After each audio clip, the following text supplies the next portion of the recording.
मुकदमात हैं, जाली मुकदमात बनाए गए हैं, सिर्फ और सिर्फ इंतकामी कार्रवाइयों पर मबनी है। और कभी कोई तारीख इस्लामाबाद होती है, कभी कोई लाहौर होती है, कभी कोई कराची में है।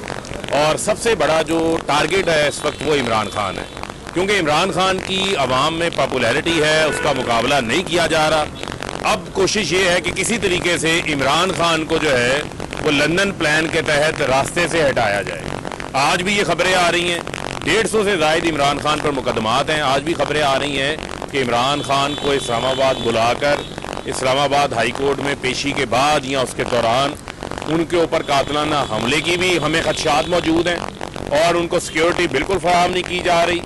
और ये क्या वजह है कि एक साबका वज़ीर आज़म जिनके ऊपर सारी ज़िंदगी कोई मुकदमा नहीं हुआ, उनके ऊपर पिछले 1 साल में और ख़ास तौर पर पिछले 4-5 माह में उनके ऊपर 125 से ज़ायद मुकदमात बना दिए गए। ये मैं समझता हूँ कि फाशिस्ट हुकूमत है और ये जो रजीम चेंज के बाद पाकिस्तान के अंदर एक ऐसा निज़ाम कायम कर दिया गया है जिसमें बर्बरियत और जुल्म की बदतरीन मिसालें कायम की गई हैं। मैं इनको ये कहना चाहता हूँ कि मुल्क पहले अदम इस्तेहकाम का शिकार है, लिहाजा कोई ऐसा इकदाम ना करें जिससे पाकिस्तान के अंदर अफरा तफरी पैदा हो, मुल्क में खाना जंगी का ख़तरा जो है वो पैदा हो जाए और वो लोग जो वज़ीराबाद हमले में इमरान खान के मुल्ज़म हैं, जिनके इमरान खान साहब ने नाम लिए हैं, जिनके नाम उन्होंने हाई कोर्ट के अंदर अभी लिए हैं पिछले दिनों,